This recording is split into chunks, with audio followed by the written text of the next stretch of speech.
Okay, everybody, this is the big one. This is the one you really need to pay attention to. Closing the deal. You're going to have two videos to choose from, closing with Shawn and closing with Mike.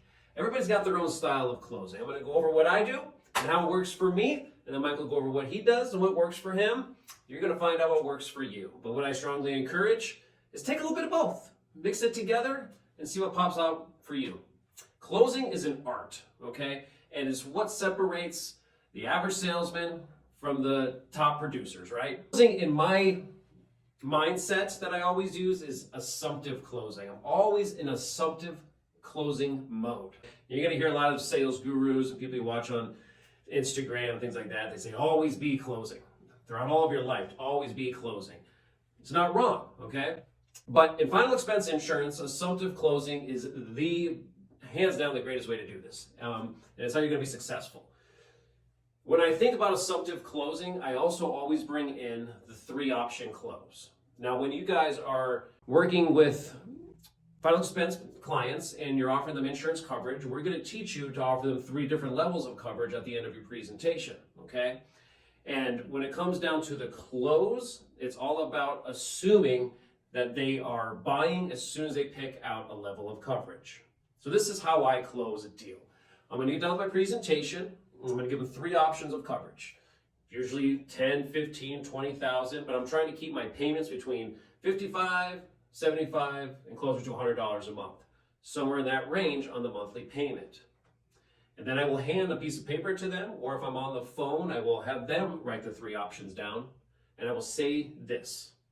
I said, Mrs. Client or Mr. Client, while you're looking at those 3 options, and you're thinking about it, who do you think is the best person to leave this money to?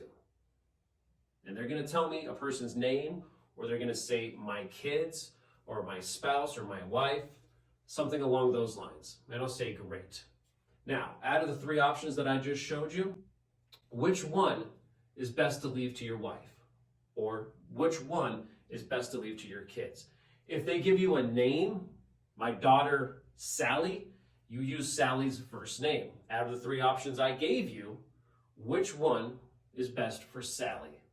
What I'm doing here is I'm tugging at an emotional string, okay? I am bringing them emotionally involved to making a decision on which level of coverage is there to protect their family. I'm making them think about their family, bringing them to the moment in which they are going to need this coverage and what it's for. This will give me the ability to maintain control of the situation and move into an assumptive close. They are going to tell me which one it is.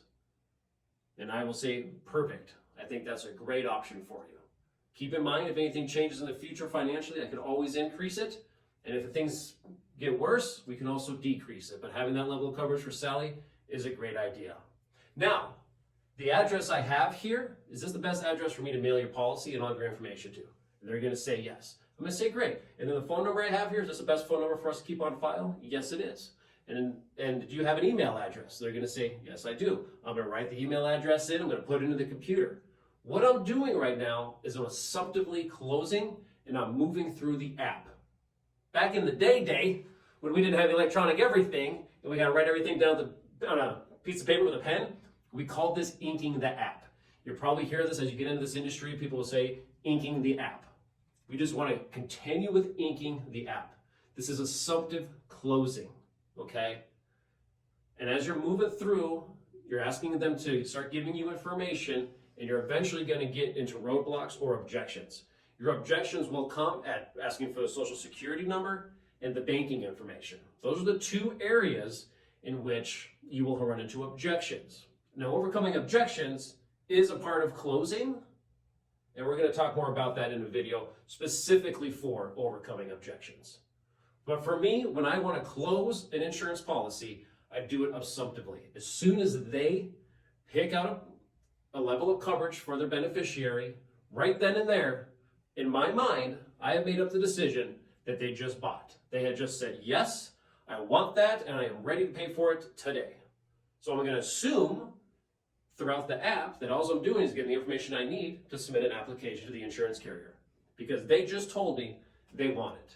And if I maintain that mindset that it is closed already, that they have just told me they want to buy it, then the person sitting across from me, is also going to feel that they made the commitment to purchase it as well. If I'm second guessing them, and if I'm making, are you sure, is that going to work, and these types of things of that nature, then they are going to start second guessing it. So my form of closing is assumptive closing. You'll hear more about overcoming objections in the video titled Overcoming Objections. Thanks, guys.